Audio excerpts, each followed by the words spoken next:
All right, guys, so in this chapter, we're going to look at interpersonal communication and close relationships. So, where in the previous chapter of the book, we really focus on kind of how relationships are formed, how they come to be, and how they come to dissolve, and those stages. What we're going to look at more specifically in this chapter is the different types of close relationships we have in our life, and how interpersonal communication plays a role in those relationships to help basically create them, maintain them, and ultimately maybe have them go away. But again, we'll be focusing on different types of communication and different types of information you're going to want to know for the varying types of relationships you're going to be in the rest of your life. And starting off, we're going to focus on friendships and the characteristics of friendships. So basically, as your textbook lays out, there's 5 key characteristics of friendships that are pretty universal. Now, some of these are a little bit, some of these may not be the case. Not every one of your friendship probably fits into all 5 of these characteristics, and I'll kind of talk about some of those as they come up. But overall, these 5 characteristics are what we can find in most of our interpersonal friendships and most of our relationships in which we categorize as friendships. Number one is friendships are voluntary, meaning we're typically not a friend with somebody unless we actually volunteer our friendship to them or we want to become friends with them. However, it's not arbitrary. Meaning there are forces that influence this. It's not just completely, we don't just completely go bouncing around like, oh, I'll make you my friend. I don't want to be your friend. It's not necessarily like that. If we think back to social exchange theory, again, we want to maximize costs and minimize, or we want to maximize rewards and minimize costs in our relationship. So typically we assess individuals. We figure out how much can I get out of this relationship? Do I really want to be friends with this person? Am I interpersonally attracted to this person? So all those things that we talked about in the previous chapter, these play a role here, but ultimately we make the decision based on those things that we perceive, whether or not we want to volunteer in this friendship. Friends are usually peers. Typically, we're friends with people that are similar in power and status. So, typically around the same age or have kind of the same social role in our society. That tends to be the case. But again, we can have friends that have differences in power and status. You can be friends with people that are older than you. You can be friends with people that are younger than you. You can be friends with people that kind of have superior positions in society over you. It's doable. It's just typically we tend to be friends with those in which those individuals that share similarities in power and status as ourselves. Thirdly, friendships are governed by rules. This is in all relationships. There's essentially a social contract that we basically sign between one another, saying there's certain rules that we're going to abide by. There's certain things that we're going to do, and these vary amongst friends. But the whole gist of it is you do have rules in which your friendships are always following. Whether that's rules about how we're faithful to one another, we support one another, or if somebody's talking bad about our friends, we'll defend their honor or whatever. Rules about spending time together, rules about doing certain activities together. There's always a social contract in friendships, which basically lays out the rules by which we should follow in that friendship. Friendships do differ by sex. Typically, in same-sex relationships, women and men value different things. Women are much more typically in a woman-to-woman relationship. Women want to spend time together, express compassion together, have a high level of empathetic and emotional communication. That supportive communication is very crucial in woman-to-woman friendships and women-to-women relationships. Whereas men typically, we focus a lot more on activities and doing things together, like going fishing, going hunting, playing basketball, recording music together, whatever that might be. Men typically value kind of those activities together. Opposite sex friendships are a little bit different too. Typically, in opposite sex friendships, we find individuals are interested in a way they gain a new perspective on things by having somebody that is the opposite sex of us. If you're a man, you might perceive a conflict or a situation or, something somebody said a lot differently than your female counterpart in that friendship. So in a variety of ways, having opposite sex friendships offers both sides a new perspective. One thing about friendships of opposite sex Research has found there's typically a level of sexual attraction at some point, and whether that means that you are sexually attracted or not to your opposite sex friendship, that does come up, and sometimes it can interfere with the friendship. Other times it can be a positive attribute of the friendship. But again, read that in your book, what it talks about how sexual attraction plays as a variable in our opposite sex friendships. And then also, friendships have a lifespan. There's different stages and there's different parts. Um, there's different developments that take place over the course of the friendship's lifespan. Rollins in your textbook identifies 6 stages of friendships, similar to the forming and maintaining relationship chapter we went over, but this is a little bit different and it's specific to friendships. So make sure you're reviewing that information and know those 6 stages of Rollins friendships lifespan information. Next, we'll talk a little bit about communicating in romantic relationships. And we'll start by going over the various characteristics of romantic relationships. First is the idea of exclusivity. How exclusive is the relationship? And there's different perspectives on this, and people engage in this differently depending on what works best for them and what works best for their relationship. What we tend to think of a lot in the United States, with us being a very individualistic culture, we think of monogamy, meaning it's one male, one female, one male to one male, one female to one female.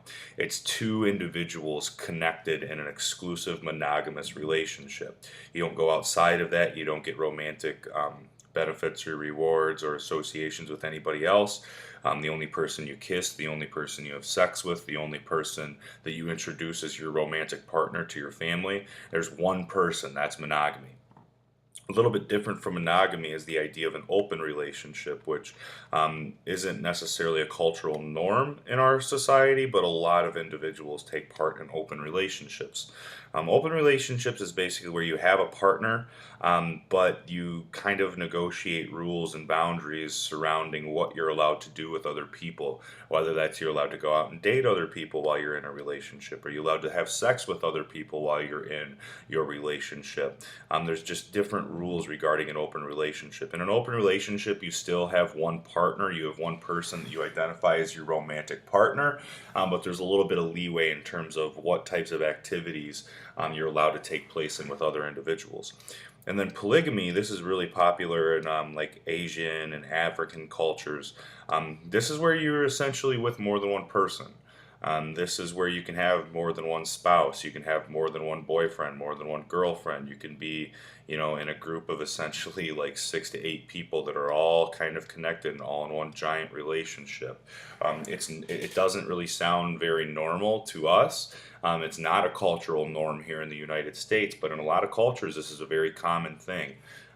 So again, just know that the degree of exclusivity varies within romantic relationships, but there is always a degree of exclusivity in any romantic relationship.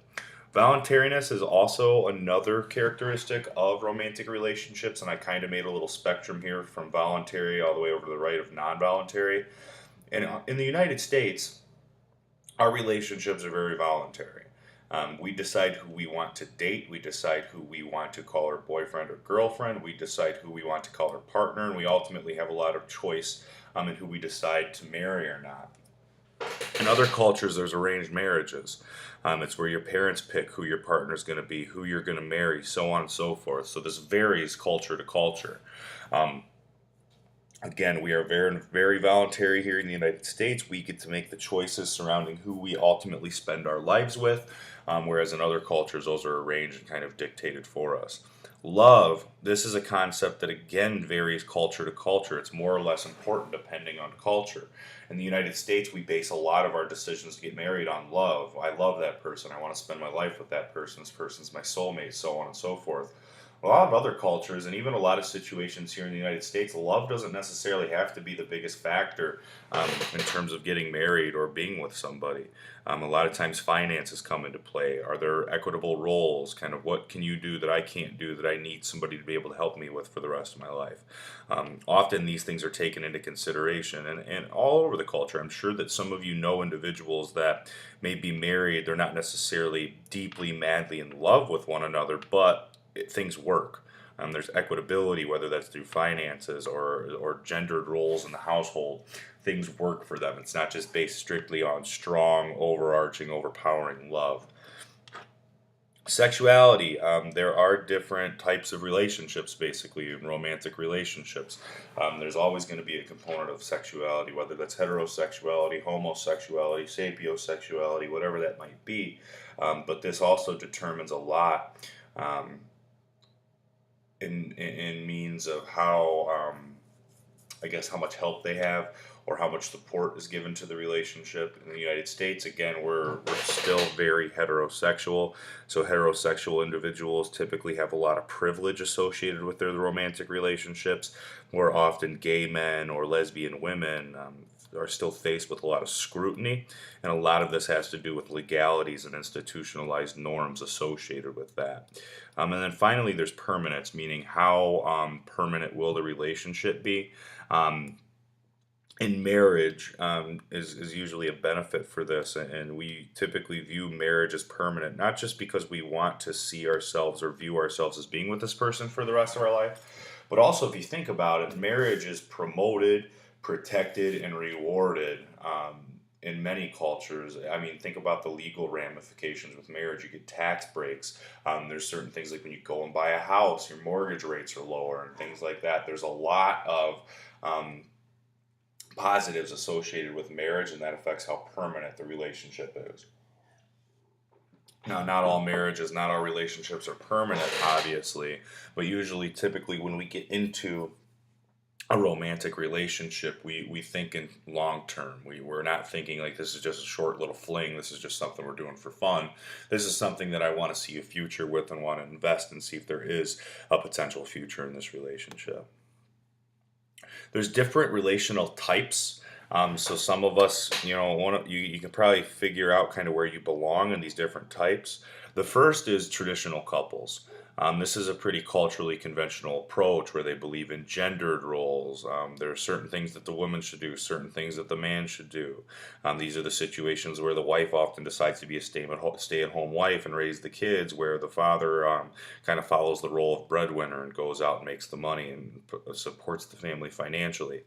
They engage in conflict. When conflicts arise, they're not scared to avoid them. They talk to each other. They're not scared to fight. They're not scared to figure things out. But again, traditional, they kind of follow that old school view of we have gender roles where the man does this, the woman does this. We are supposed to engage in specific types of activities and do things together publicly that people notice. And we follow kind of what the culture says in terms of rules. Separate couples are a little bit different than this. There's more autonomy, whereas traditional couples kind of do the same things together and belong to the same social networks and same friend groups. Separate couples kind of do their own thing in a lot of ways. They go out and do their own activities. They have their own interests. They have their own friendship circles, so on and so forth. And separate couples also avoid conflict. They kind of brush it under the rug and they try not to focus on it too much as a part of their relationship. And then independent couples, these are folks that are pretty independent of any kind of cultural expectation or norm. They don't follow any type of gender role. They don't really follow the rules of our culture that say men should do this, women should do this, a married couple should look like this. These are the rituals they should take place in. You guys should be doing these things. You should be making public announcements so people know. These individuals just kind of do their own thing and they do it however works best for them.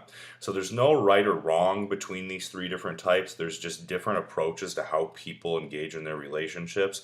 If individuals agree that a more traditional route where, if a woman wants to be a stay-at-home wife and raises the kids, does the laundry, does the dishes, cooks the meals, all that kind of stuff, and the man makes the money, if that works for them, then so be it. Then if they're happy, that's fine if they want to agree to a traditional role.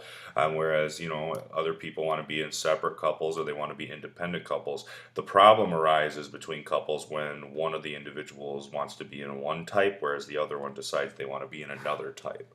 But as long as everybody agrees, as long as both parties agree to what kind of type they want to fall into and what type of life they want to live together, there's nothing wrong with any of these three relational types. So there's interpersonal communication in romantic relationships, obviously. And this leads to a lot of different outcomes and factors and things and processes that need to be considered. And one is how we handle conflict. In our next chapter, we'll talk all about conflict, but in romantic relationships, this chapter wants to talk a little bit about how our communication styles affect how we handle conflict. Um, there's basically 4 different approaches in romantic relationships and handling conflict. The first is validating. This is where you're very open and cooperative. If a problem arises, you're not scared to talk about it. You're not scared to compromise and work together to figure it out. Volatile is a little bit different. You're completely fine with saying there's a problem, admitting there's a problem, sharing and expressing that you have a situation or a problem with your partner or a problem in the relationship. But then neither one of you really cooperate. You kind of just this is fighting. This is where you just start competing with one another. You start arguing with one another. You don't really get things done as much as you just kind of fight with one another, and you kind of want to be the one with the last word. There's conflict avoiding. This is where couples don't really address conflict. It's basically agree to disagree. You don't really fix the problem. You don't really address the problem. You just kind of say, okay, you'll have your perspective. I'll have my perspective. We'll both move on and kind of just disagree with each other, but that's okay. And then hostile, this is the worst. This is basically, there's conflict nonstop. It's abusive conflict. It's nasty conflict. There's never a resolution to it. There's no openness discussing it. It's more of just this constant hostile environment. Another factor that interpersonal communication plays a role in with romantic relationships is the privacy management factor. What information do we have as a couple, and what do we keep to ourselves? What do we share with others? This is Communication Privacy Management Theory by Sandra Petronio. She highlights how this is how in relationships you have what's called jointly owned information. There's information you begin to know about one another, and there's information that you begin to know about your relationship, and it's up to you and your partner to determine how much of that information you both jointly own, how much of it are you going to share with people outside of your relationship. And we talked about dialectical tensions, and basically what this theory gets at is there's tensions about when we share this information and who we share this information with. So for example, if a couple's trying to get pregnant and have a baby, when she finds out that she is pregnant, who do you start telling that information to? When do you release that information? Is it okay for the husband to instantly go on Facebook and post a status about it? Or does the wife want to have you kind of wait a little bit until more things are figured out? So there's tensions about when and who to share information with, and a lot of this relates to social media these days when a couple's doing things together, or getting engaged or getting married. Those big turning points in relationships. There's tensions about when that information can be shared with people outside of the relationship. There's variations in emotional communication. What research shows is that happy partners communicate more positive emotion and less negative emotion with each other compared to unhappy partners. Although negative emotions are always going to arise, those who are considered happy or in happy relationships tend to focus more on positive emotions and share with their partner when they're feeling happy, or when they're feeling happy about the relationship, or when they're happy about their partners, and they don't dwell so much on the negative. And unhappy couples are more likely to reciprocate expressions of negative emotions. So an unhappy couple, if somebody says something negative, or, oh, well, you really pissed me off when you did this earlier, the partner is going to be like, oh yeah, well, you pissed me off before that even. And it kind of just spirals into this negative emotion argument.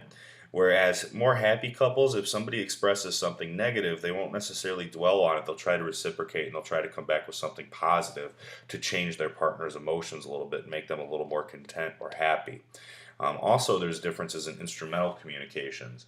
This basically gets at how tasks are delineated between couples, shows a lot about power. So the way in which we communicate in our relationship says a lot in terms of who does what, how tasks are figured out, and that kind of demonstrates who has power in the relationship, or how power is kind of dispersed within the relationship. Next, we'll talk about communicating in families. And first, what makes a family? There's a few different ways to look at and to define family. First is genetic ties. Obviously, we think of people that are connected to us by blood. This is one way to figure out who family members are and what makes and constitutes family. Next, we can think about those legal obligations. If you're a parent, you have legal obligations over your child. If you get married, there are legal obligations. If you decide to adopt, there are legal obligations. So we consider what are all the legal ramifications and obligations associated with the relationships you have between people, and that helps us kind of determine family and define family, and helps us define who we describe as our family members to other people. And then what I personally think, and what a lot of research shows, is kind of one of the most important aspects of family is the idea of role behaviors. Meaning, if you act like a family, if people support one another and act like family members to one another, then that's really how you define your family. I'm sure some of you have friends or really close, I don't know, peers or superiors, people in your life that maybe don't have a genetic tie to you, maybe no legal obligation to you, but you act like family members. One situation or one example of this would be parent, um, if your parents got divorced, and for instance your dad never remarried, but he got a girlfriend and they've been together now for 15 or 20 years, and you're starting to see your dad's girlfriend, or you see your dad's girlfriend as kind of like a step parent in a way. Well, there's no genetic tie and there's no actual legal obligation because they're not married, but still that person feels like a family member to you. That's where the role behaviors thing comes into play. There's different types of families too. There's two main types, and then there's a bunch of different ways of understanding those types. So there's family of origin. This is the family we grow up in. And then there's family of procreation. This is the family that we start as an adult. So there's kind of those two big categories, but they develop in a variety of ways. So in your textbook, be sure that you're reading about nuclear families, blended families, single parent families, extended families, to know those different family types or those different family subgroups. But again, you have your family of origin. This is what you're born into and what you grow up in. And then once you become an adult, you procreate. You create your own family. Once you're an adult, get married and start having your own children, following that path. But between those two types, there's all these different family subgroups, and subtypes that fall under those. So be sure to read about those and understand the differences between those four different developments. Common issues in families that we tend to think of are roles, rituals, stories, and secrets. Roles are basically what does what function does each individual serve. Your textbook lays out a variety of roles, whether there's the harmonizer or the funny person, or the person that kind of calls the shots and makes the rules. There's a variety of roles, and we in our families we always kind of have to figure out what are the roles we play, who are we, and what kind of function do we serve in this family. There's also rituals, and these are traditions or repetitive behaviors that have a special meaning. Some of us engage in, the cultural norm ones, like Thanksgiving dinner, Christmas, where we open presents in the morning, and all that kind of stuff. Those are kind of culturally ascribed to us. But then we also have kind of more specific family rituals. One family ritual of mine was every Sunday, we'd have a Sunday dinner. Some families have dinner on every night together. In my household, everybody was playing sports or working or had to go to band practice or whatever. There was always stuff going on. So a ritual that my mom pretty much made for us was on Sundays. We'll always have dinner as a family where we sit around the table and just have a traditional family dinner. So rituals, it's repeated behaviors that have a special meaning to the family. There's also stories. There's stories that we tell about our family and stories that we tell about each of our family members. And we use these for kind of two main reasons. It's to share collective knowledge over time, to kind of let everybody in the family get in on this information, to know this story, to know this stuff, so that you know this because you're part of the family. And also we do this to convey underlying messages about the family in terms of who the family is, what's the family identity, what's the family all about. It also does this as well. And then finally, there's family secrets. And these are both secrets that are hidden from outsiders. So secrets that everybody knows in the family, but they don't tell other people. But then there's also secrets within the family where certain individuals keep information from certain other individuals that are a part of the family. Finally, we'll talk about communicating in the workplace. Workplace relationships can be rewarding, but they can be very challenging as well. And you kind of think of them as a dual-edged sword. You got to be considering the fact that it's good to have friendships in the workplace because it makes work more fun. It makes work more enjoyable. You may be more productive, and it might lead to a better culture in the workplace. But if a friend does you wrong in the workplace, now there's layers of issues. It's not just your friendship that's going to be at stake or potentially harmed. It's your job in the company. It's your job. It's your occupation. So there's professional and friendship ramifications in these situations. So it's kind of like a dual-edged sword. Um, Again, it relates to job satisfaction. It's a rich source of information. It allows those individuals to empathize with you because they're going through the same stuff. They know and they can relate because they have the same job as you. But again, they can get messy because we're in a professional setting here and there's more at stake than just your friendship. Your profession and your occupation is at stake in these relationships if things go awry. There's romantic relationships. So we just talked about friendships, but now we're moving on to talking about romantic relationship. Again, there's pros and cons with this. This can provide energy, boost creativity, boost innovation, and you also have a sense of support when your romantic partner's in the workplace with you. But however, this can cause turbulence, especially if the relationship never end, ever, if the relationship is ever to end. If you have conflicts at home or outside of work, it's hard to not bring those into the workplace if your romantic partner is there with you. So again, there's pros and cons. There's positives about having a romantic relationship with a coworker, but there's also negatives, and there could be potential serious turbulence if anything does go wrong in that relationship. And then we'll talk about relationships between superiors and subordinates. This gets a little bit more complicated due to power distances. Superiors obviously have more power than subordinates. And as long as that's managed well and that tension is never kind of overwhelming or doesn't really come into play, things are fine. But oftentimes we find that these types of friendships can be problematic. These types of relationships, whether romantic or as a friend, they can become problematic because there's just differences in power between those two individuals. Finally, we'll talk about relationships with clients and then a little bit of information about online communication.